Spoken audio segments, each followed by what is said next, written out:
નમસ્કાર દર્શક મિત્રો, કૃષિ દર્શન ફોન ઇન લાઈવ કાર્યક્રમમાં આપ સર્વે મિત્રોનું હાર્દિક સ્વાગત કરીએ છીએ। આજે અમે જે વિષય ઉપર ચર્ચા કરવા જઈ રહ્યા છીએ તે છે આંબાના પાકની માવજત તથા રોગ જીવાત નિયંત્રણ।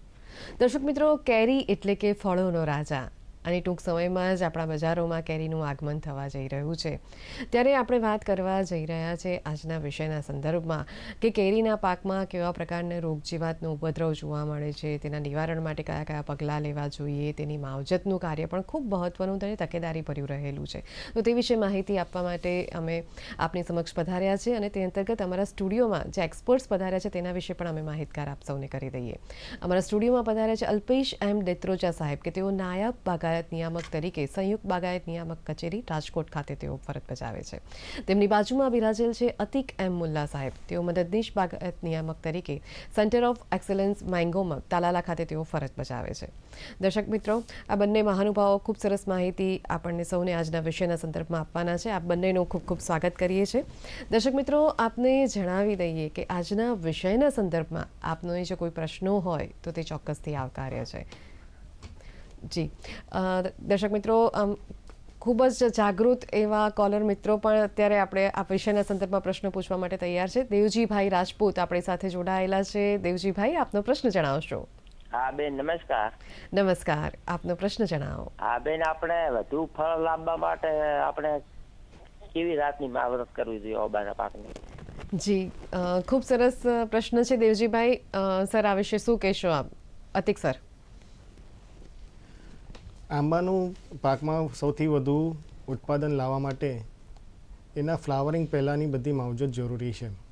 આપણે જાણીએ છીએ કે ચોમાસું પૂરું થાય એટલે આપણે પાણીનું પિયત બંધ કરી દેવું જોઈએ। પિયત બંધ કરવાથી આ જે આંબો છે તે સ્ટ્રેસમાં જશે અને એમાં વાનસ્પતિક વૃદ્ધિનું એનું કન્વર્ટ થશે ફૂલોમાં। એટલે જે એનો સ્ટ્રેસ જે પીરિયડ છે જે એને મળી રહે તો એનું જેમ જેમ ઠંડી પડે તેમ તેમ ઠંડીમાં એનું પુષ્પમાં એનું રૂપાંતર થાય છે। આથી જેમ જેમ એનું ઠંડી વધે એટલે 15 ડિગ્રીથી નીચે તમારું તાપમાન આવે એટલે 13 ડિગ્રીની આજુબાજુ ફૂલોનું ઉત્પાદન થાય છે। એ ફૂલ ઉત્પાદન થયા બાદ આપણે એના પર વટાણા અને મગિયા બેસે તેવી સ્થિતિ ચાલુ થાય છે। હવે એ ટાઈમે આપણે ધીમે ધીમે પાણી આપવું જોઈએ। અમુક ખેડૂત મિત્રો એવું કરે છે કે એને પાણી ફૂલ આપી દે છે કે ભાઈ એનો સ્ટ્રેસ તોડવા માટે આપણે પાણી આપી દઈએ, પરંતુ એ સમયે જો વધુ પડતું પાણી તમે આપી દો તો તમારું જે કેરી બેસી છે તે ખરવાની શક્યતા ખૂબ રહેલી છે। આથી તમે એ ટાઈમે ધીમે ધીમે અને ડ્રીપ ઇરિગેશનની પદ્ધતિ જો ખેડૂતો અપનાવતા થાય તો આ વધુ ઉત્પાદન લેવામાં અને વધુ સારી આવક કેરી બેસાડવામાં ખૂબ એને મદદરૂપ થઈ રહી છે। ખૂબ સરસ આપે માહિતી આપી। અત્યારે આપણી સાથે કરસનભાઈ બોટાદથી જોડાયેલા છે। કરસનભાઈ, આપનો પ્રશ્ન જણાવશો? આપણે હું આંબા સોંપું છું વાડીએ, અમારે 15 થી 16 આંબા બરોબર ઉઝરતા નથી, તો એની માટે શું કરવું મેડમ? જી, ખૂબ સરસ પ્રશ્ન છે। અતિક સર, શું કહેશો આ વિશે? આંબાની ખેતી માટે જમીન અને પાણી એ ખૂબ મહત્ત્વના અંગો છે એના, કે જો તમારું જમીન બરાબર હોય તો તમે એમાં સારી રીતે આંબા ઉછેરી શકો છો। આંબાની જ ખેતી માટે જનરલી જમીન માટે આપણે સારી નિતારવાળી ગોરાડું અને લાલ માટી હોય, જમીન હોય તો એમાં સારી ખેતી થાય છે। અને જમીનનો પીએચ એ આપણે 6.5 થી લઈને 7.5 સુધીનો હોવો જોઈએ। એટલે જોવા જઈએ તો આંબાને સ્લાઇટલી એસિડિક જમીન વધુ માફક આવે છે। એ રીતે પાણી, જો પાણી તમારું બરાબર હશે તો તમે સારી ખેતી કરી શકશો। જે આંબામાં આપણે પિયત કરવાના છે તેનું EC એ આપણે 0.75 થી ઓછું હોવું જોઈએ। જી જી જી જી। અને એનું TDS એ 1000 થી નીચે હોવા જોઈએ। બરાબર। તો જો તમારું પાણી અને જમીન તમે ચકાસીને આ બધા પેરામીટર્સ જોઈ લો તો તમારા આંબા સારી રીતે ઉછરી શકશે। જી, ખૂબ સરસ માહિતી આપી। ચોક્કસથી તેમને આ માહિતી ઉપયોગી સાબિત થશે। અત્યારે આપણી સાથે ધીરજભાઈ રબારી દેયોર પાટણથી જોડાયેલા છે। ધીરજભાઈ, આપનો પ્રશ્ન જણાવશો? નમસ્કાર બેન, હવે મહેમાનને નમસ્કાર। નમસ્કાર, આપનો પ્રશ્ન જણાવો। મારો પ્રશ્ન એ છે કે માન લો કે આંબામાં કેરીઓ બેઠી અને એમાં કોઈ કાળા ટપકાવાળા ટપકા પડ્યા હોય અને એમાં એ રોગને નિયંત્રણમાં લેવો હોય તો જૈવિક ને ઓર્ગેનિક રીતે કઈ રીતે લઈ શકાય એ મારો પ્રશ્ન. જે ખૂબ સરસ પ્રશ્ન છે ધીરજભાઈ આપનો. દેત્રુજા સાહેબ આ વિશે શું કહેશો કે પાનમાં જે ટપકા અને એ જે જોવા મળતા હોય છે તેના વિશે પણ તેઓ વાત કરી રહ્યા છે. એટલે ખેડૂત મિત્રો ખાસ કરી અને આપણે જ્યારે પ્રાકૃતિક ખેતી જો કરતા હોય તો પ્રાકૃતિક ખેતીના સંદર્ભમાં જ્યારે ખાસ કરીને આ રીતના ફૂગજન્ય રોગો જ્યારે આવે છે તો આ ફૂગજન્ય રોગો ખાસ કરી અને જો આપણે અચાનક જ પ્રાકૃતિક ઉપર કન્વર્ટ થયા હશું તો આપણે કેમિકલનો સહારો લેવો પડે છે. પણ 1, 2, 3 વર્ષોથી જો પ્રાકૃતિક ખેતી સાથે જોડાયા હશું તો આપણે કહીએ ને કે કોરોનામાં શું થયું હતું કે જેમની હેલ્થ સારી હતી તો એમને કોરોના દરમિયાન કોવિડની અસર થઈ નહોતી એમ. તો એવી જ રીતે આપણી જમીનની પ્રત ધીમે ધીમે કરતાં આપણે જેટલું વધારે તેની અંદર ઓર્ગેનિક મેટર એડ કરશું, જીવામૃત, ઘનજીવામૃત, બીજામૃત, આ જે કોન્સેપ્ટ છે કોન્સેપ્ટને આપણે પ્રાકૃતિક ખેતીની અંદર વાપરશું તો ધીમે કરતાં આ જે રોગ જીવાતોની પરિસ્થિતિ આપણા જમીનની અંદર ખૂબ ઓછી થશે. અને ખાસ કરી અને તમે ખાટી છાશ જે છે એ એક ખૂબ સારી ફંજીસાઇડ છે. ખાટી છાશનો ઉપયોગ આપ કરી શકો છો. અને કોપર ઓક્ઝીક્લોરાઇડ જે એકદમ એમ કહીએ કે બહુ ઓછા ખર્ચે અને ખેડૂત પોતે જાતે તૈયાર કરી અને તેમનો ઉપયોગ કરી શકતો હોય છે. એટલે મોરથોથું અને ચૂનો જે છે એને પાણીની સાથે મિક્સ કરીને જે કોપર ઓક્ઝીક્લોરાઇડ જે છે આપણે બનાવતા હોઈએ છીએ તો તેનો ઉપયોગ કરજો, ચોક્કસ જ પરિણામો. જી સર, આપણી સાથે ભરતભાઈ પટેલ પેટલાદથી જોડાયેલા છે. ભરતભાઈ, આપનો પ્રશ્ન જણાવશો. ભરતભાઈ, અમે આપનો પ્રશ્ન સાંભળવા ઉત્સુક છીએ. સાહેબ જી, મારે આંબામાં મેળ પડ્યા છે, થડની અંદર કાણું છે જી અને એની અંદરથી ઝીણા લાકડા નીકળતા હોય ને એવું નીકળે છે અને દાળ સુકાય છે. બરાબર છે. હવે એ આંબાના મેઢનો પ્રશ્ન છે. ભરતભાઈ, આંબાના મેઢ જે આપણા વાડીની અંદર દેખાય તો આ આંબાનો મેઢ એટલો બધો ખતરનાક છે. જો એને આપણે સમયસર એનું નિદાન ન કરીએ તો ધીમે કરતાં આખું ઝાડ અંદરનો આખો માવો બધો ખાય અને એ વેર ધીમે કરતાં બધો બહાર નીકળશે અને આખું ઝાડ છે એ સુકાઈ જશે. તો આના નિયંત્રણ માટે આપણે જો એક મોટો ગેલ્વેનાઇઝ વાયર લઈ અને એની અંદર તમે ફેરવશો તો અંદર રહેલા જે મેઢ છે એ મેઢની ઈયળ જે છે એ આખી એમાં મરી જશે. અને જો બહુ ઊંડે સુધી જતી રહી હોય અને સળિયાથી પકડમાં ના આવે એમ હોય તો તમે કોપર ઓક્ઝીક્લોરાઇડ અથવા તો પેટ્રોલ અથવા કેરોસીન એમના પૂમડા કરી અને એની અંદર મૂકી અને બહારથી ડામરથી એને પેક કરી દેશો તો અંદર જે ગેસ જનરેટ થશે ગેસને લીધે આંબાનો મેઢ છે એ મરી જશે. જી, ખૂબ સરસ મહત્વની માહિતી આપી. ચોક્કસથી દર્શક મિત્રોને ઉપયોગી સાબિત થશે. દર્શક મિત્રો, બંને મહાનુભાવો ખૂબ સરસ મહત્વની માહિતી આપી રહ્યા છે. અત્યારે સમય થયો છે નાનકડા વિરામ બાદ ફરી પાછા મળીએ.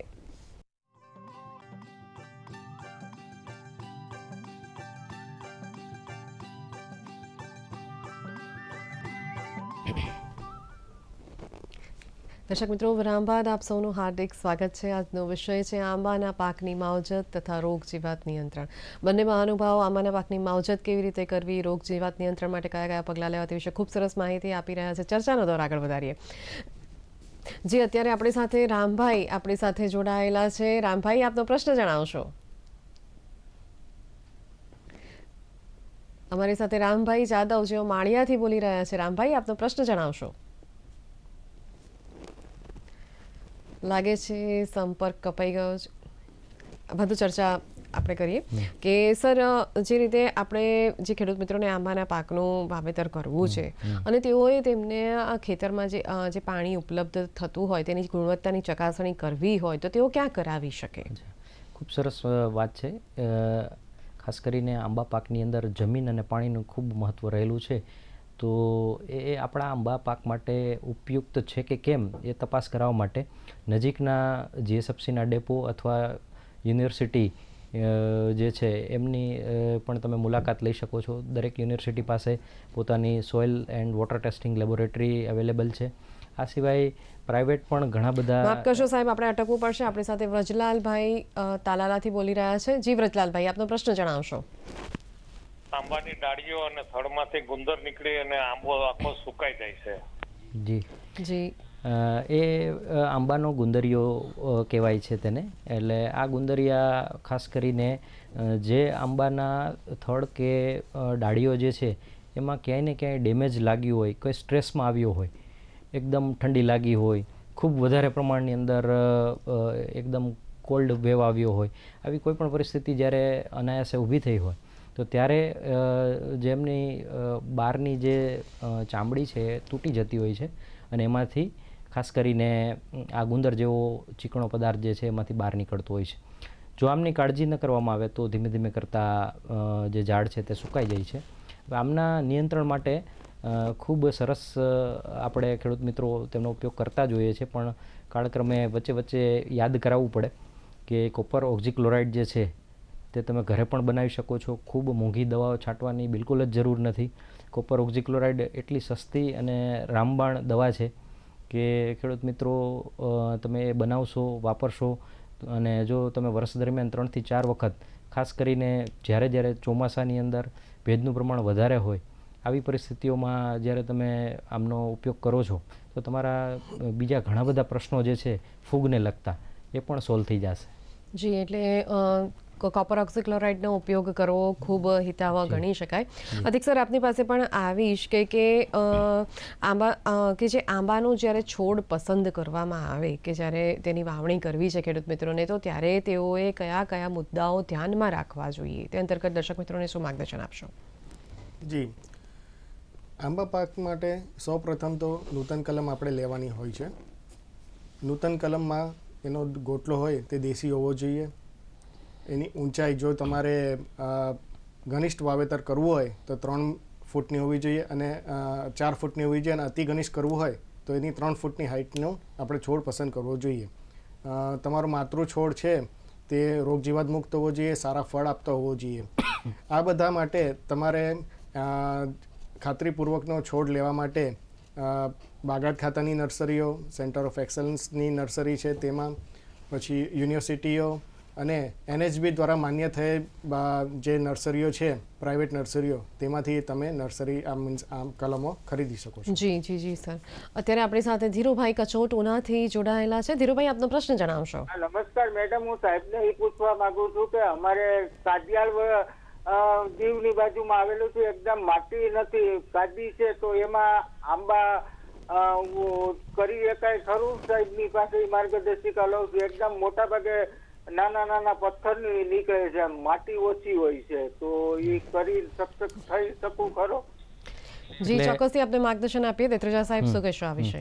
એટલે ખેડૂત મિત્રો, તમારે એક વસ્તુ એક કાળજી તમે કરો વધારે, કારણ કે જો તમારી આજુબાજુના વિસ્તારમાં આંબા થતા હોય તો ચોક્કસ જ તમે આંબા કરી શકશો. પણ જો તમારે ધરાહાર આંબા કરવા છે કે જે કન્ડિશનમાં આંબા થઈ શકે એમ નથી એવું તમને લાગતું હોય તો એ દિશામાં JCBથી ખાડો ખોદાવો જોઈએ. 1.5 થી 2 મીટર જેવો ખાડો ખોદી અને જમીનનું પ્રત છે એ બદલવું જોઈએ. અને ગોરાળું, બેસર, મધ્યમ કાળી જમીન અને ખાસ કરીને ફળદ્રુપ જમીન જે છે એનો ઉપયોગ તમે એની અંદર કરશો તો એક વખત વ્યવસ્થિત રૂટનું ફોર્મેશન થઈ જશે, એક વખત ચોંટી જશે અને 3-4 વર્ષ સુધી એના વ્યવસ્થિત મૂળનો વિકાસ થઈ જશે, પછી એમાં કાંઈ પ્રશ્ન નહીં આવે. જી, અમારા દર્શક મિત્રો એટલા બધા જાગૃત છે, ખૂબ સારા એવા પ્રમાણમાં પ્રશ્નો આવી રહ્યા છે. અશ્વિનભાઈ કોડીનારથી બોલી રહ્યા છે. અશ્વિનભાઈ, આપ તો પ્રશ્ન જણાવશો. હા જી મેડમ, આમાં સાહેબને એવું પૂછવું છે અમારે કે આ વખતે અમારે આંબામાં મોર ઓછા આવ્યા છે અને એની જગ્યાએ નવી કૂંપળો અને નવા પાંદડા આવ્યા છે ટૂંકમાં, એટલે મોર આ વખતે ઓછો બેઠો છે, એનું કંઈ ચોક્કસથી આપની સમસ્યાનું સમાધાન લાવીએ. જી અતિક સર, શું કહેશો આ વિષય? સૌ પ્રથમ તો આપણે જે ચોમાસા પછી પિયત બંધ કરીએ છીએ, બરાબર, એટલે તમારો આંબો છે તે સ્ટ્રેસમાં જાય છે. પરંતુ કોઈક એવી કંઈ ઘટના થાય છે, મીન્સ કન્ડિશન એવી ઊભી થાય છે કે જે આંબાને પિયત આપે છે, એટલે મીન્સ એ ઓર્ગેનિક મીન્સ વનસ્પતિ વૃદ્ધિ તરફ પાછું જાય છે, એટલે ફૂલ પણ આવે છે, એના પછી કૂપણ પણ ફૂટી જાય છે. તો આ એને નાઇટ્રોજન મળવાથી થાય છે, બરાબર. તો આનું જો તમે સ્ટ્રેસ બરાબર એને પિયતને બંધ કરીને બરાબર એનું ફૂલમાં રૂપાંતર કરો તો આ નિવારણ એનું કરી શકાય છે. જી, ખૂબ સરસ માહિતી આપી. અધિક સર, હવે આપણે એ પણ જાણીએ કે આંબામાં જે વિવિધ પ્રકારના રોગની વાત કરી રહ્યા છીએ, તો તેમાં પૈકી માલ ફોર્મેશન એટલે શું? તેત્રેજા સાહેબ શું કહેશો આ વિશે? મેંગોની અંદર ખાસ કરીને માલ ફોર્મેશન છે એ જ્યારે ખેડૂત મિત્રો આપ નર્સરીમાંથી જ્યારે પસંદગી નૂતન કલમની કરતા હોવ છો અથવા વેટ કલમની કરતા હોવ છો, ત્યારે તમારે ખાસ કાળજી એ રાખવાની થાય છે કે માલફોર્મેશન રહિત પ્લાન્ટિંગ મટીરિયલ આપણે સિલેક્ટ કરીએ. અને આમ છતાં જે તે સમયે આપણે ચૂક થઈ હોય અને વાવેતર થઈ ગયું છે અને પાછળથી આપણને ખબર પડી છે કે માલફોર્મેશનવાળા ઘણા બધા પ્રમાણની અંદર આપણને આંબાવાડિયામાં આંબા જોવા મળે છે. તો જો ઓછા જ હોય તો બેટર છે કે એને કાઢી અને એની જગ્યાએ નવું પ્લાન્ટેશન કરી દઈએ. પણ જો બધા જની અંદર હોય તો પછી તેના કંટ્રોલ માટે તેમને કટ કરી અને તેની ઉપર કાર્બેન્ડાઝિમ જે છે એ કાર્બેન્ડાઝિમ અને એને નેપ્થેલિક એસિટિક એસિડ એમનો ઓક્ટોબર માસની અંદર સ્પ્રે કરવો જોઈએ. કટિંગ કર્યા પછી તરત જ ટૂંકમાં એમનો સ્પ્રે કરવાનો.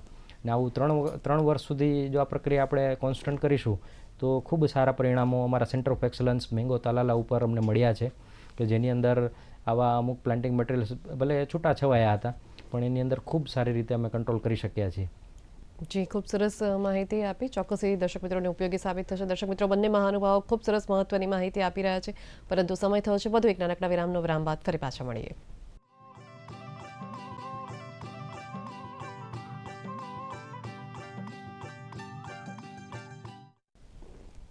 દર્શક મિત્રો, વિરામ બાદ આપ સૌનું હાર્દિક સ્વાગત છે. આજનો વિષય છે આંબાના પાકની માવજત તથા રોગ જીવાત નિયંત્રણ. અમારી સાથે અત્યારે જીવરાજભાઈ ઘોઘાથી જોડાયેલા છે. જીવરાજભાઈ, આપનો પ્રશ્ન જણાવશો. આપણે આંબાને મોર ખરી જાય છે અને જી હા, અને કેરી હેઠે કાળા જેવી થઈને ખરી જાય ઝીણી ઝીણી. જી, ચોક્કસથી આપના પ્રશ્નનો ઉત્તર આપીએ. અધિક સર, જે આંબાના મોર છે તે ખરી જાય છે અને કેરીઓ નાની આવેલી છે તે પણ ખરી જાય છે, તો તે વિશે માર્ગદર્શન આપશો. આ જે ખેડૂત મિત્રો તમારો પ્રોબ્લેમ છે ને એ ખાસ કરીને છેલ્લા 4-5 વર્ષોની અંદર વધ્યો છે. આપણા વિસ્તારોમાં ખાસ કરીને આ પ્રશ્ન હતો નહીં, પણ છેલ્લા 4-5 વર્ષોથી ઉત્તરોત્તર જે આપણે જે ફૂલ હોય છે એ ફૂલની અંદર નાની એવી ઈયળ જે છે એ આપણને જોવા મળતી હોય છે. અને પંચર કરી અને એને ખાસ કરીને વટાણા જેવડી સાઇઝના કેરી થાય તો તેની અંદર પણ આપણને કેરી જોવા મળતી હોય, કેરીની અંદર એ ઈયળ જોવા મળતી હોય છે. હવે આ ઈયળ હોવાને લીધે અંદરનો માવો ખાય છે અને ધીમે ધીમે કરતાં ફળ નબળું પડે છે અને ફૂલ જે છે તેને પણ ખેરવવાનો પ્રશ્ન ઉપસ્થિત થતો હોય છે. તેને લઈ અને ખૂબ વ્યાપક પ્રમાણની અંદર જો આ ઈયળનો આપણને ઉપદ્રવ જોવા મળતો હોય તો એને લઈ અને આપણે આગમચેતીના રૂપે જ્યારે પુષ્પ વિન્યાસનો વિકાસ થવાની શરૂઆત થતી હોય છે તો ત્યારે ક્લોરોપાયરીફોસ જેવી જે દવા છે એ દવાનો ઉપયોગ કરવો જોઈએ. અને ફિપ્રોનિલ પ્રકારની જે દવા છે તો તેમનો પણ ઉપયોગ ખેડૂત મિત્રો આપ કરી શકો છો. એટલે આ જે બ્લોઝમ ની જે ખરવાની પ્રક્રિયા છે એ પ્રક્રિયાની અંદર ખૂબ મોટી રાહત ખેડૂત મિત્રો આપણને થઈ શકે છે. જી, ખૂબ સરસ મહત્વની માહિતી આપી સર આપે. અત્યારે આપણી સાથે નારણભાઈ રાદડિયા જસદણથી જોડાયેલા છે. નારણભાઈ, આપનો પ્રશ્ન જણાવશો. નમસ્કાર સાહેબ. નમસ્કાર, આપનો પ્રશ્ન જણાવો. સાહેબ, આંબાના વાવેતર માટે કેવી જમીન અનુકૂળ આવે એ જાણું છું. જી, ખૂબ સરસ પ્રશ્ન છે આપનો. આતિક સર, આ વિશે શું કહેશો? અગાઉ પણ આપણે આ વિશે ચર્ચા કરી છે. આ વિશે આપણે ચર્ચા કરી તો પણ આપણે જણાવી દઈએ કે આંબાની ખેતી માટે સારી નિતારવાળી લાલ અને ગોળારું જમીન અનુકૂળ આવે છે, જેનો પીએચ 6.5 થી લઈને 7.5 એટલે આંબાની જમીનને સ્લાઇડલી એસિડિક વાળી જમીન એને અનુકૂળ હોય છે. જી, અત્યારે આપણી સાથે પાલનપુરથી દિનેશભાઈ પ્રજાપતિ જોડાયેલા છે. દિનેશભાઈ, આપનો પ્રશ્ન જણાવશો. નમસ્કાર પાયલબેન. નમસ્કાર, આપનો પ્રશ્ન જણાવો. મારો પ્રશ્ન એવો છે કે આંબામાં પ્રાકૃતિક ટ્રીટમેન્ટ કઈ રીતે આપી શકાય? જી, પ્રશ્ન છે કે એમાં ટિશ્યુ કલ્ચર રૂપા મળે છે કેમ? અને ત્રીજો પ્રશ્ન છે કે એક આંબા ઉપર કેટલી કલમો કરી શકાય? જી, ખૂબ સરસ પ્રશ્ન છે આપના. સર, આ વિશે શું કહેશો? ખાસ કરીને ખેડૂત મિત્રો આંબા પાક આમ જુઓ તો પ્રાકૃતિક 90% ખેડૂતો પ્રાકૃતિક ખેતીથી જ આંબા પકવતા હોય છે અને આંબા માટે પ્રાકૃતિક ખેતી એ બે એકબીજાને એક સિક્કાની બે પૂરક બાજુ છે. એટલે ખાસ કરી પ્રાકૃતિક ખેતી આંબાની અંદર કરવી જો આગમચેતીના પગલાં આપણે વ્યવસ્થિત ટાઈમે લઈએ તો ચોક્કસ જ આપણે પ્રાકૃતિક ખેતીની અંદર આંબામાં ખૂબ સારી રીતે સફળ જતા હોઈએ છીએ. એટલે પ્રાકૃતિક ખેતીના જે 5 આયામો છે એ 5 આયામો ખાસ કરીને ખેડૂત મિત્રો આપ જો એને અનુસરશો તો ચોક્કસ જ આંબાની અંદર તેનું ખૂબ સારું પરિણામ મળશે. સર, તેનો ટિશ્યુ કલ્ચર પદ્ધતિ વિશે પણ વાત કરી રહ્યા હતા. આંબાની અંદર ટિશ્યુ કલ્ચર પદ્ધતિ અત્યારે કોઈ પ્રોટોકોલ ડેવલપ થયો નથી. એટલે આંબાની અંદર ખાસ કરીને નૂતન કલમ જે છે એ સૌથી સારામાં સારી કલમ એટલા માટે ગણાય છે કારણ કે એની અંદર જે સોટી મૂળ છે એ વિકસિત થતું હોય છે, જેને લઈ વાવાઝોડાની અંદર બાગાયતદારોને નુકસાની નથી થતી. એમ બને ત્યાં સુધી એના ઝાડ પડતા નથી. એટલે નાની સાઇઝની અંદર હોય છે, હાઈ ડેન્સિટી પ્લાન્ટેશનમાં હોય છે, ઘનિષ્ઠ પ્લાન્ટેશનમાં હોવાને લઈ અને તેનો જે છોડ છે એ છોડની પકડ જમીનની અંદર ખૂબ સારી રીતની હોય છે. તો એને લઈને ખાસ કરીને નૂતન કલમ ખેડૂત મિત્રો અપનાવે તો ખૂબ સારા પરિણામો મળતા હોય છે. જી, ખૂબ સરસ માહિતી આપી. અત્યારે આપણી સાથે રાજકોટથી હરીશભાઈ સિંધવ જોડાયેલા છે. હરીશભાઈ, આપનો પ્રશ્ન જણાવશો? હરીશભાઈ, અમે આપને સાંભળી જ રહ્યા છીએ, આપનો પ્રશ્ન જણાવો. હેલો. હાજી, આપનો પ્રશ્ન જણાવો. એ એક છે ને કેસર આંબાની કલમ આપણે ઘરે કરેલી, બરોબર? કેસર આંબાની કલમ છે. એમાં ફૂલ આવે ત્યારે ફૂલ એકદમ ખરી જાય, તો એના માટે આપણે કઈ દવા નાખવી અને પાણી ક્યારે નાખવું? જી, ચોક્કસથી આપના પ્રશ્નનો ઉત્તર આપીએ. અતિક સર, શું કહેશો આ વિશે? ફૂલ વિશે આપણે અગાઉના સવાલમાં પણ આપણે વાત કરી કે આંબામાં જ્યારે એનું ઉત્પાદન પતી જાય એટલે કેરી વેડવાની પતી જાય એટલે ચોમાસું પતે એટલે આપણે એનું પિયત બંધ કરી દઈએ છીએ. પિયત બંધ કર્યા પછી આંબો સ્ટ્રેસમાં જાય છે અને શિયાળો આવે અને એનું તાપમાન 13 ડિગ્રી સુધી પહોંચે ત્યારે ફૂલ એમાં થાય છે ને એ પરથી ફલિનીકરણ થઈને એમાં કેરી બેસે છે. હવે કેરી ખરવાના કારણો આમ જોવા જઈએ તો બહુ બધા છે. તો તેમાં આપણે વાત કરીએ તો સૌપ્રથમ કે ભાઈ કેરી નાની હોય એકદમ વટાણા જેટલી ને આપણે પિયત વધારે આપી દઈએ તો પણ કેરીનું ખરણ થઈ જાય છે. અને તેમનો પ્રશ્ન એ પણ હતો કે પાણી કેટલી માત્રામાં ક્યારે આપવું જોઈએ? એટલે જ્યારે આપણે કેરી વટાણા જેટલી થાય ત્યારે ધીમે ધીમે પિયત આપવું જોઈએ. એક સાથે પેલું ફ્લડ ઇરિગેશન આપવાનું થતું નથી. એટલે ડ્રીપ ઇરિગેશન અપનાવવા માટે અમે ખેડૂતોને એટલે આગ્રહ કરીએ છીએ કે એમાં ધીમે ધીમે ખાલી ભેજ જળવાય તે રીતે આપણે પાણી આપવું જોઈએ કે આપણું કેરીનું ખરણ અટકે. બીજું કારણ એ છે કે તમારો ખાતરનો જથ્થો મીન્સ અનિયમિત થયેલો હોય તો પણ એ તમારું કેરી ખરવાનું કારણ થાય છે.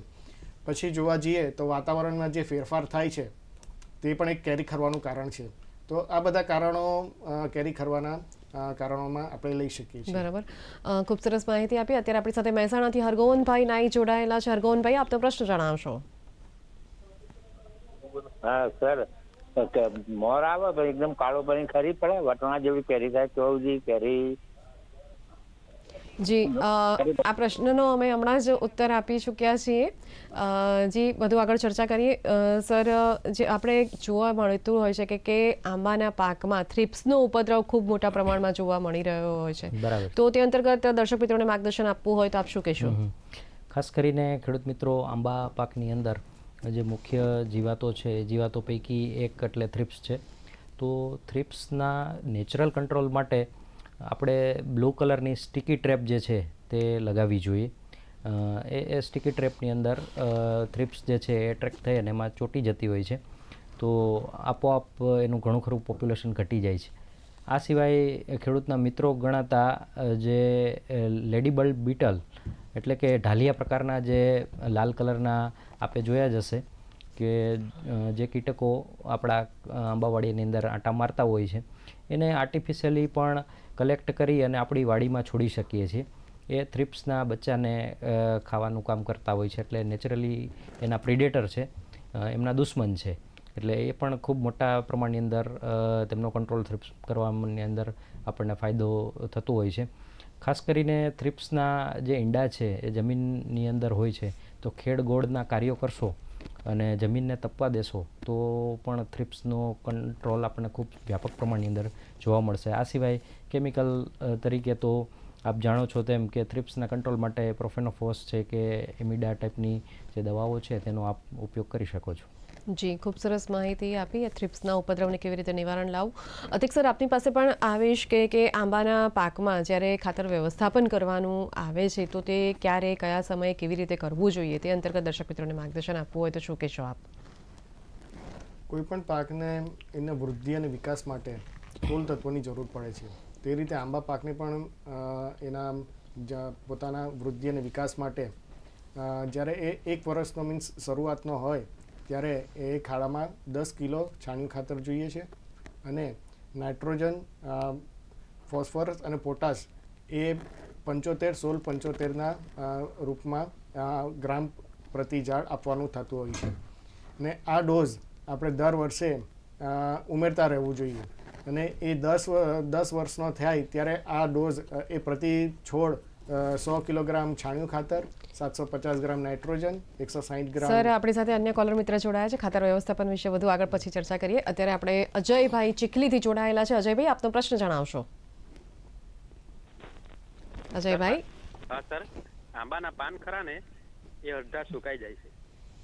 જી, ચોક્કસથી આપના પ્રશ્નનું સમાધાન લાવીએ.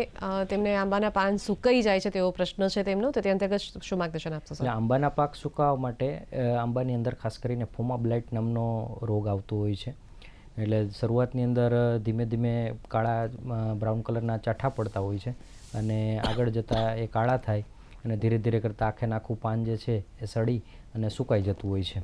તો આમના માટે પણ તમે કાર્બેન્ડાઝિમ પ્રકારની જે દવા છે તેમનો 5 ગ્રામ પ્રતિ 10 લીટર મુજબનો છંટકાવ કરી શકો છો અને કોપર ઓક્ઝીક્લોરાઇડ પ્રકારની જે દવા છે તેમને 40 ગ્રામ પ્રતિ 10 લીટર મુજબનો છંટકાવ જે છે તે આપના આંબાની અંદર કરશો તો ચોક્કસ જ તેમાં ખૂબ મોટી રાહત મળશે. જી, ખૂબ સરસ મહત્વની માહિતી આપી. દર્શક મિત્રો, બંને મહાનુભાવો ખૂબ સરસ આજના વિષયના સંદર્ભમાં માહિતી આપી રહ્યા છે. અત્યારે સમય થયો છે વધુ એક નાનકડા વિરામનો. વિરામ બાદ ફરી પાછા મળીએ.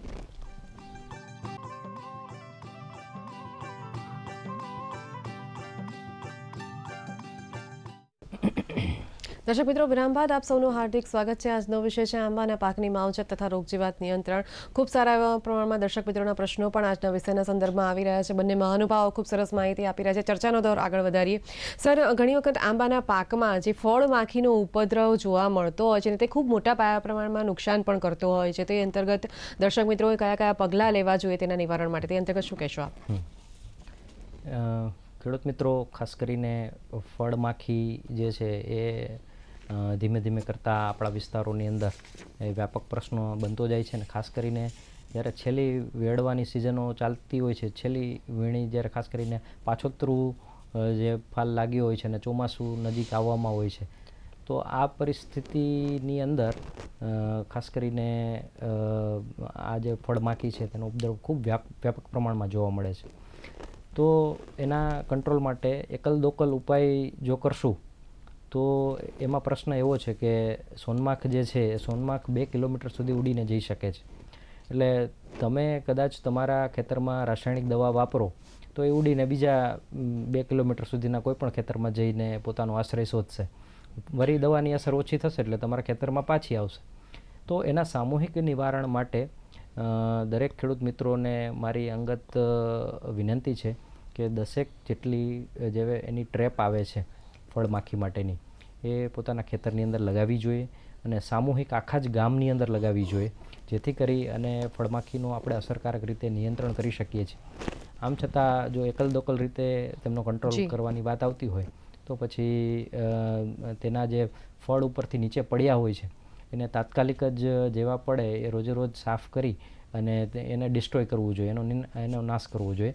અને જેટલી આંબાવાડીની અંદર ચોખ્ખાઈ રાખીશું તેટલો ફળમાખીનો ઉપદ્રવ ઓછો થશે. અને ખાસ કરીને તે ઈંડા જે છે એ ઈંડા માદા જે છે એ જ્યારે ફળ પાક્યું હોય છે તો ત્યારે પંચર કરી અને ફળની અંદર ઈંડા મૂકતી હોય છે. તો તેના લીધે ખૂબ વ્યાપક પ્રમાણની અંદર ક્વોલિટીના ઇસ્યુ આવતા હોય છે. કોઈ ગ્રાહક જો આપણી પાસેથી કાંઈ આપણી એક છાપ ને બ્રાન્ડ લઈને ગયો માફ હોય, કરશો સાહેબ, આપણે અટકવું પડશે, તેના વિશે વધુ આગળ ચર્ચા કરીએ. વર્માભાઈ ચાણસમાંથી જોડાયેલા છે. જી, આપનો પ્રશ્ન જણાવશો. વર્માભાઈ, આપના ટીવીનો વોલ્યુમ પહેલા ધીમો કરી દો. હાલો, ધીમો કરો. હા, આપનો પ્રશ્ન જેથી કરીને વધુ સરળતાથી સાંભળી શકાય. એક મિનિટ, વર્માભાઈ દેસાઈ. જી, આપનો પ્રશ્ન જણાવો. હા, આપનો પ્રશ્ન જણાવો વર્માભાઈ. હાલો. જી, અમે સાંભળી જ રહ્યા છીએ આપને. પ્રશ્ન જણાવો. બોલો. હા, આપનો પ્રશ્ન જણાવો. હા, હું જવાબ મને આપો અને પ્રશ્ન પૂછે હું વાત કરું. હા, આપનો પ્રશ્ન જણાવો. હાલો. જી વર્માભાઈ, આપનો પ્રશ્ન જણાવો આજના વિષયના સંદર્ભમાં. લાગે છે સંપર્ક કપાઈ ગયો છે. સર, આપણે વધુ વાત કરીએ કે આંબામાં જે કપાસી કે જેને આપણે સ્પોન્જી ટિશ્યુ તરીકે આપણે ઓળખીએ છીએ, તેના વિશે દર્શક મિત્રોને માહિતી આપવી હોય તો શું કહેશો આપ? સ્પોન્જી ટિશ્યુ જે છે ખાસ કરીને આલ્ફાન્ઝો અને દશેરી વેરાયટી છે એમાં ખૂબ વ્યાપક પ્રમાણમાં આવતી હોય છે. સ્પોન્જી ટિશ્યુ આવવાના મુખ્ય કારણોની અંદર જ્યારે ઉનાળા દરમિયાન ખાસ કરીને ખૂબ વ્યાપક પ્રમાણની અંદર જ્યારે સૂર્યપ્રકાશ હોય છે અને આ તાપને લીધે જમીન તપે છે અને જમીન તપવાને લીધે એનો જે રિફ્લેક્શન થઈ અને જે ફળ હોય છે એના નીચેના ભાગની અંદર આ જે સીધું રિફ્લેક્શન આવવાને લીધે એ જે આખો ગઠ્ઠા જેવો ભાગ બની જતો હોય છે તેને આપણે કપાસી તરીકે ઓળખતા હોય છે. ખાસ કરીને આ કપાસીને લીધે માર્કેટેબિલિટી ખૂબ ઘટે છે. ખેડૂતને પોતાની જે આંબાવાડિયામાંથી જે પેદાશ ઉત્પન્ન કરી હોય છે તો એના આ જે કપાસીને લીધે ખૂબ વ્યાપક પ્રમાણની અંદર ભાવમાં કાપ થતો હોય છે. તો આ ન થાય એના માટે શું કરવું જોઈએ? તો જમીન જે છે જમીનની ઉપર પરાળ જે છે પાથરવું જોઈએ. એ પછી ઘઉંનું હોય કે એ કોઈ પણ આપણે એગ્રીકલ્ચરનું કોઈ પણ ભૂસું છે એ આપણે પાથરી શકીએ, જેથી કરીને આપણે તાપમાન છે તેને કંટ્રોલ કરી શકીએ છીએ. અને ખાસ કરીને એવી વેરાયટી વાવવી જોઈએ કે જે આનાથી ઓછી સેન્સિટેબલ હોય. એટલે અત્યારે બજારની અંદર આપણને કેસર છે, રસરાજ છે, આ પ્રકારની જે વેરાયટી છે એ વેરાયટીનો વધુમાં વધુ ઉપયોગ કરીએ તો સ્પોન્જી ટિશ્યુથી આપણે બચી શકીએ છીએ. જી, ખૂબ સરસ માહિતી આપી. હવે સર, જ્યારે આંબાના પાકમાં જે કલ્ટર આપવામાં આવે છે તે કલ્ટર ક્યારે અને કેવી રીતે આપવો જોઈએ, અને કદાચ દર્શક મિત્રો માટે આ ખૂબ મહત્વનો પ્રશ્ન સાબિત થશે, તો તે અંતર્ગત અધિક સર આપ શું કહેશો? કલ્ટર એમ જોવા જઈએ તો 10 વર્ષથી લઈને 30 વર્ષનો આંબો હોય તેમાં 10 થી 15 મિલીલીટર જે પેક્લોબ્યુટાઝોલ આવે છે 5 મિલીગ્રામ સક્રિય તત્વવાળું, તેને 10 લીટર પાણીમાં ઓગાળીને ઓગસ્ટના મધ્યથી લઈને સપ્ટેમ્બરના મધ્ય સુધી એકવાર આપવાનું રહેશે. હવે આપણે વાત કરીએ તો કલ્ટાર કઈ રીતે આપવું તે. તો કલ્ટાર આપવા માટે આપણે આંબાની જે સક્રિય મૂળ તત્વો હોય તેની ફરતે 15 થી 20 સેન્ટીમીટરના 25 થી 30 ખાડા કરવા જોઈએ અને એમાં આપણે કલ્ટાર રેડવું જોઈએ. કલ્ટાર રેડતી વખતે એટલું ધ્યાન રાખવું જોઈએ અને કે જમીનમાં ભેજ હોવો જરૂરી છે. એ પહેલાં નિંદામણનો દૂર કરવા જોઈએ તમારે, અને પછી એને ઢાંકી દેવા જોઈએ. તો આ રીતે આપણે કલ્ટાર આપી શકીએ છીએ. જી, ખૂબ સરસ માહિતી આપી. દર્શક મિત્રોને ચોક્કસથી ઉપયોગી સાબિત થશે. દર્શક મિત્રો, અત્યારે સમય થયો છે નાનકડા વિરામનો. વિરામ બાદ ફરી પાછા મળીએ.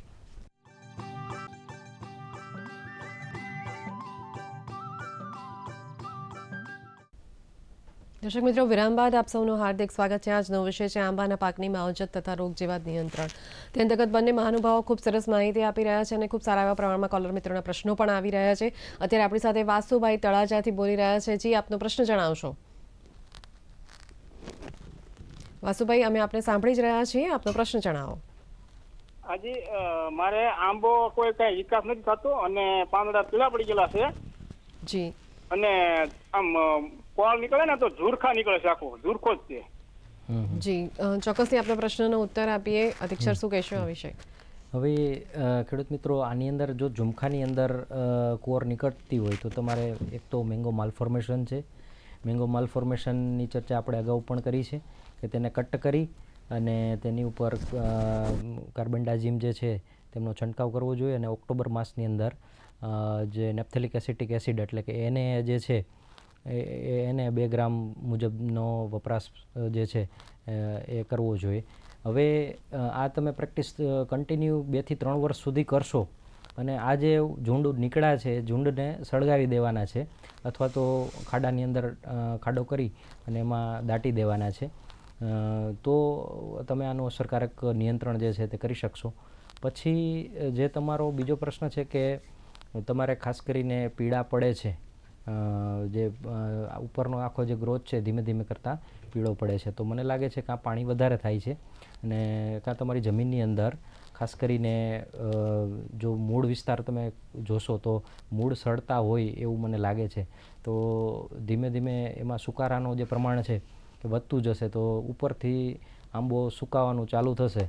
એટલે એના માટે તમારે છે ને કાર્બેન્ડાઝિમનો સ્પ્રે ઉપર કરવાનો છે અને નીચે ખામણા કરી અને તેની અંદર પણ કાર્બેન્ડાઝિમ જે છે તેમનું ડ્રેન્ચિંગ કરવાનું છે. આટલું કરશો તો તમારો આંબો જીવી જશે. જી, ખૂબ સરસ માહિતી આપી. અત્યારે આપણી સાથે માંગરોળથી મનસુખભાઈ જોડાયેલા છે. જી મનસુખભાઈ, આપનો પ્રશ્ન જણાવશો. હા સર, નમસ્કાર. નમસ્કાર, આપનો પ્રશ્ન જણાવો. હવે બેન, મારે આંબાનું વાવેતર કરેલું છે 2 વીઘામાં, અને એમાં મારે પ્રાકૃતિક રીતે આપણા જીવાતને નિયંત્રણ કરવું. આંબાના મોર ખરી જાય છે. જી જી જી જી, ચોક્કસથી આપના પ્રશ્નનો ઉત્તર આપીએ. સર, આ વિશે શું કહેશો આપ? એટલે ખેડૂત મિત્રો, જો તમે એક મોટા ભાગે તમામ પ્રશ્નો જે છે એ ફૂલ ખરવાની સંદર્ભમાં આવી રહ્યા છે, તો એક આપણે એની પુષ્પ વિન્યાસની એક કેટેગરી પણ સમજવી પડશે કે કોઈ પણ પુષ્પ વિન્યાસ હોય તેની અંદર 1000 જેટલા ફૂલો એની અંદર લાગતા હોય છે અને 1000માંથી લખોટા જેવડી જે કેરી થાય એ કેરી લગભગ 3 જેટલી જ કેરીઓ એની અંદર લખોટા જેવડી થતી હોય છે અને મુખ્ય મોટી કેરી તરીકે તો એક જ કેરી એમાંથી પરિવર્તિત થતી હોય છે. એટલે ખરણ એક સાથે થતું હોય છે, પણ એ ખરણ પાછળનું જો કારણ તમે સમજશો કે દેહધાર્મિક પ્રક્રિયા તરીકે જો 100% બધી જ કેરી લાગી જાય ને તો આપણો આંબો જે છે ને ભાંગી જાય, મધ્યમાંથી જ આખો આંબો ભાંગી જાય, એટલો વજન લાગે. એટલે એક પુષ્પ વિન્યાસની અંદર એક કેરી લાગે અને આમ એવરેજ તમે જો 10,000 આપણે 1000 પુષ્પ વિન્યાસ લઈએ તો એમાંથી 800 કેરી જેટલી કેરી મેક્ઝિમમ લાગતી હોય છે. એટલે ખરણ જે છે સહજ પ્રક્રિયા છે આંબાની અંદર. એટલે ખાસ કરીને તમારે એ જોવાનું છે કે જો નાની કેરી હોય અને એ કેરીને તમે તોડો છો, જે ખરણ થઈ છે એને તોડો છો ને અંદરથી કાંઈ રોગ જીવાત જેવું તમને કાંઈ દેખાતું હોય તો ખાસ કરીને કોપર, જો રોગનો પ્રશ્ન હશે તો કોપર ઓક્ઝીક્લોરાઇડથી તમે એને ક્યોર કરી શકો છો. અને જો અંદર તમારે ઈયળ જોવા મળતી હશે તો ક્લોરોપાયરીફોસ કે ફિપ્રોનિલ ટાઈપની જે દવા છે, સિસ્ટમિક દવાનો તમે ઉપયોગ કરી અને તેમને કંટ્રોલ કરી શકશો. જી, ખૂબ સરસ માહિતી આપી. સર, આ પ્રશ્નના સંદર્ભમાં એક પ્રશ્ન એ પણ થાય કે અંદાજિત એક પુખ્ત વયનો જે આંબો હોય તે અંદાજિત કેટલી કેરીઓ આપતો હશે? એટલે આંબાની અંદર આજકાલ 2 ટેકનોલોજી ચાલે છે. એક તો ઘનિષ્ઠ વાવેતર ખેતી પદ્ધતિ અને એક આપણું જે રેગ્યુલર રૂટીનમાં 10x10 મીટરે વાવેતર કરતા હોઈએ છીએ તે. તો 10x10 મીટરે જો વાવેતર હોય છે તો એમાં ઓન એન એવરેજ આપણે 100 કિલો જેવું ઉત્પાદન જે છે તે વૈજ્ઞાનિક ઢબે આપણે ગણતરીમાં લેતા હોઈએ છીએ. અને જો ઘનિષ્ઠ વાવેતર કરીએ છીએ તો તેમાં નંબર ઓફ પ્લાન્ટ જે છે એ છોડની સંખ્યા એકમ વિસ્તારની અંદર 4 ગણી થઈ જતી હોય છે. એટલે સ્વાભાવિક છે કે એનું ઉત્પાદન પણ 100ની જગ્યાએ એના 4-5મા ભાગનું થાય એમ. પણ હાઈ ડેન્સિટી પ્લાન્ટેશન જ્યારે ખેડૂત મિત્રો આપ કરતા હોવો છો તો ઉત્પાદન તો વધુ મળે છે, પણ એની સાથે સાથે ખાસ કરીને ઘનિષ્ઠ વાવેતર પદ્ધતિમાં રોગ જીવાતોનું કંટ્રોલ કરવું બહુ સહેલું એટલે થાય છે કે જે જૂનો મોટો ઘેઘૂર થઈ ગયેલો આંબો હોય છે તો 100 ફૂટ 200 ફૂટ સુધી આપણે દવા છાંટવી, ત્યાંથી કેરી વેડવી, આ બધા મુશ્કેલીઓ છે. અહીંયા રોગ શું છે એ પણ આપણે નીચેથી જોઈ જ નથી શકતા. તો એવા ઘણા બધા પ્રશ્નો હોય છે, તેને લઈ અને જો ઘનિષ્ઠ વાવેતર પદ્ધતિમાં આપણે જો જવામાં આવે તો આપણે રોગ જીવાતો પણ ખૂબ આરામથી કંટ્રોલ કરી શકશું, ઉત્પાદન પણ ક્વોલિટી મેળવી શકશું. ઉત્પાદન ક્વોલિટીયુક્ત મેળવવા માટે ઘણી બધી અત્યારે ટેકનોલોજી અવેલેબલ છે કે દાખલા તરીકે ફળ ઉપર આપણે જ્યારે બેગિંગ કરીએ છીએ તો આપણે જે મોટાભાગના પ્રશ્નો છે રોગ જીવાતોના, આ બધા પ્રશ્નો તમારા સોલ્વ થઈ જશે. જ્યારે તમારી કેરી જે છે એ લખોટા જેવડી થાય છે ત્યારે તેની ઉપર ફ્રૂટ બેગિંગ જો કરવામાં આવે તો તેનો ભાવ પણ ખૂબ સારો મળતો હોય છે. તમારે કોઈ પણ પ્રકારની દવાનો છંટકાવ કરવો નથી પડતો અને ખૂબ સારા પ્રમાણની અંદર કેરી જે છે તે ક્વોલિટીયુક્ત કેરી આપણને મળતી હોય છે. આપણા તાલાળા વિસ્તારની અંદર 20 ખેડૂતોએ ગઈ વર્ષે આ પ્રયોગ કર્યો હતો. ખૂબ સારા ભાવ મળ્યા હતા. આપણા સેન્ટર ઓફ એક્સલન્સ ખાતે એ ખેડૂતો ખુશ થઈને આપણને મળવા માટે પણ આવ્યા હતા. એમણે કીધું કે ભાઈ અમારે જે બજારમાં 750 રૂપિયાનું જ્યારે બોક્સ જતું હતું ત્યારે એ લોકોને ઘરે બેઠા 900 રૂપિયાનું બોક્સ વેપારીઓએ તેમની પાસેથી ખરીદ્યું છે. એટલે આવા પણ જે ટેકનોલોજીકલ કાંઈ ઇન્ટરવેન્શન આપણે જ્યારે કરવાના થતા હોય ખેડૂત મિત્રો, તો નાની હાઇટ હશે તો તમે કરી શકશો. એટલે શક્ય બને તો હાઈ ડેન્સિટી પ્લાન્ટેશનમાં જશો તો તમને પ્રાકૃતિક તરફ પણ જવાની ખૂબ મજા આવશે, રોગ જીવાતો કંટ્રોલ કરવાની પણ ખૂબ મજા આવશે અને ક્વોલિટીયુક્ત ઉત્પાદન લેવામાં પણ ખૂબ અનુકૂળતા રહેશે. સર, આપણે આગળના જે આ પ્રશ્નના ઉત્તરમાં ફ્રૂટ બેગિંગનો જે શબ્દ પ્રયોગ કર્યો, તો આ ફ્રૂટ બેગિંગ એટલે શું દર્શક મિત્રોને જણાવવું હોય તો શું કહેશો આપ? જી અતિક સર, આપ શું કહેશો આ વિશે? ફ્રૂટ બેગિંગ એટલે જ્યારે કેરી સોપારી જેવડી થાય છે ત્યારે એની ઉપર એક બેગ ચડાવવામાં આવે કે જે બેગની અંદર કાળું આવરણ હોય છે અને એમાં એ બેગમાં એક કાણું પણ હોય છે જેના લીધે અંદર હવાની અવર જવર થઈ શકે એમ અને એને પૂરતો મીન્સ જે એને ઓક્સિજનને એ જોઈએ તે એને મળી જાય છે. આપણે સોપારી જેટલી કેરી થાય ત્યારે આપણે ચડાવી દઈએ છીએ એને અને એ જનરલી જોવા જઈએ તો ફૂલ આવ્યાના 100 દિવસ 80થી 100 દિવસે કેરી પાકે છે અને જ્યારે એ આપણે તોડીએ છીએ અને મીન્સ જ્યારે એને પુખ્ત વયની થઈને આપણે એને પરિપક્વ થઈને આપણે એને તોડીએ છીએ તો એમાં સૌથી મેઇન વસ્તુ આપણને જોવા મળે છે કે એ કોઈ પણ ડાઘા ડૂગ વગરની અને રોગ જીવાત. એમાં સૌથી આપણે આગળ વાત કરી ફળમાખીની કે જે ફળમાખીનો ઉપદ્રવ આખા આંબાવાડીયામાં આપણને મીન્સ ખૂબ જોવા મળતો હોય છે એ ટાઈમે કે ભાઈ આપણી જે કેરીની ગુણવત્તા બગાડતી હોય છે. આનાથી આપણે એને બચાવી શકીએ છીએ અને આપણે જે એક્સપોર્ટ લક્ષી જે આપણે પ્રોડક્શન કહીએ છીએ તે આપણે બેગિંગ થ્રુ આપણે કરાવી શકીએ છીએ. આ વખતે પણ અમારા સેન્ટર ઓફ એક્સલન્સ મેંગોમાં હમણાં હાલમાં કેરી સોપારી જેટલી થઈ ગયેલી છે એટલે એની કામગીરી અમારી ચાલુ છે. એટલે ખેડૂત મિત્રોએ જો એનું પ્રત્યક્ષ નિદર્શન કરવું હોય તો પણ અમારા સેન્ટરની મુલાકાત લઈ શકે છે. ખૂબ સરસ માહિતી આપી આપે. અત્યારે આપણી સાથે સંજયભાઈ સાવલીથી જોડાયેલા છે. સંજયભાઈ, આપનો પ્રશ્ન જણાવશો? સંજયભાઈ, અમે આપને સાંભળી જ રહ્યા છે, આપનો પ્રશ્ન જણાવો. હેલો. જી. હા, આંબાનું વાવેતર કરવું હોય અને એની સાવચેતી કઈ સિઝનમાં રાખવી જોઈએ? જી સર, આ વિશે શું કહેશો? તેમને આંબાના પાકનું વાવેતર કરવું છે ને ત્યારે કયા ચોક્કસ સમયે તેમને વાવેતર કરવું જોઈએ અને કઈ સિઝનમાં અને કઈ સિઝનમાં? આંબા પાકનું વાવેતર ચોમાસાની સિઝનમાં કરવામાં આવે છે અને એમાં સાવચેતીમાં કેવું હોય છે કે તમારે જ્યારે મે અને મે મહિનામાં તમારે એના ખાડાની તૈયારી કરી દેવી જોઈએ કે તમારે ઘનિષ્ઠમાં જવું છે કે અતિ ઘનિષ્ઠમાં જવું છે તે પ્રમાણે તમારે ખાડાની તૈયારી કરવી જોઈએ. 1 બાય 1 ફૂટના તમારે ખાડા કરવાના હોય છે જેને 15 દિવસ મે મહિનામાં તપવા દેવાના હોય છે જેથી જમીનજન્ય રોગો જીવાતો કે રોગો હોય છે કે જે સૂર્યના તાપથી નષ્ટ પામે છે. અને એમાં પછી તમારું જે ખાતર અને છાણિયું ખાતર તમારા ખાતર અને માટી સાથે મિક્સ કરીને એને ભરી દેવો જોઈએ અને જેવો પહેલો બીજો વરસાદ પડે કે તમારે એ ખાડામાં તમારે કલમોની રોપણી કરી દેવી જોઈએ. જી, ખૂબ સરસ માહિતી આપી. સર, વધુ આગળ પ્રશ્ન એ થાય કે વિવિધ પ્રકારના આંબાના પાકમાં આપણે માવજતની સાથે રોગ જીવાતની પણ આપણે વાત કરી રહ્યા છીએ, તો આંબાના પાકમાં મધ્યા નામનો જે રોગ હોય છે, જે માફ કરશો, મધ્યા નામની જે જીવાત હોય છે તેની જે ઓળખ હોય તે ખેડૂત મિત્રો કેવી રીતે કરી શકે અને તેના માટેના કોઈ નિવારણના જે પગલાં લેવાના હોય તે કયા કયા લઈ શકે? ખેડૂત મિત્રો, મધ્યો જે છે એ આજે આંબા પાકની અંદર માથાનો દુખાવો સમાન સાબિત થાય છે. એટલે સૌથી અત્યારે મધ્યાનો જે ત્રાસ છે દરેક વિસ્તારમાં આપણને જોવા મળતું હોય છે. મધ્યો જ્યારે આપણે જોઈએ તો તેમની જે સંરચના છે એ રાખોડી કલર જેવો એ મધ્યાનો કલર હોય છે અને કીટક જે છે એ સાઈડમાં ચાલતું હોય છે, ડાયગોનલ જેને કહેવાય. તો સાઈડમાં ચાલે, આમ સીધું ન ચાલે એમ, કે એનું હાલવાની જે પ્રક્રિયા છે સાઈડમાં ચાલતી હોય. એ જોઈને જ ખેડૂત મિત્રો આપ સમજી શકો છો કે આ મધ્યો છે. હવે મધ્યો એક વખત છે એવી તો આપણને ખબર પડી, પણ મધ્યાના અસરકારક નિવારણ માટે શું કરવું જોઈએ? તો કે ખાસ કરીને મધ્યો જે છે સુસુપ્ત અવસ્થામાં એ ક્યાં હોય? તો જે થડ હોય છે એ થડની જે વચ્ચે ગેપ હોય છે, ખાસ કરીને જે ઝાડ હોય, ઝાડના ચામડીની વચ્ચે. માફ કરશો સાહેબ, આપણે અટકવું પડશે, આપણી પાસે સમયની મર્યાદા છે. આ બંને મહાનુભાવો ડીડીગીરના સ્ટુડિયોમાં અને કૃષિદર્શન ફોન ઇન કાર્યક્રમમાં પધાર્યા તે બદલ આપ બંનેનો ખૂબ ખૂબ ધન્યવાદ. સર, આપણે દર્શક મિત્રોને આજના વિષયના સંદર્ભમાં ટૂંકમાં કોઈ સંદેશો આપવો હોય તો આપ શું કહેશો? જી, ખાસ કરીને ખેડૂત મિત્રો, માવજત જે છે એ આંબા પાકની અંદર ખૂબ મહત્ત્વની હોય છે.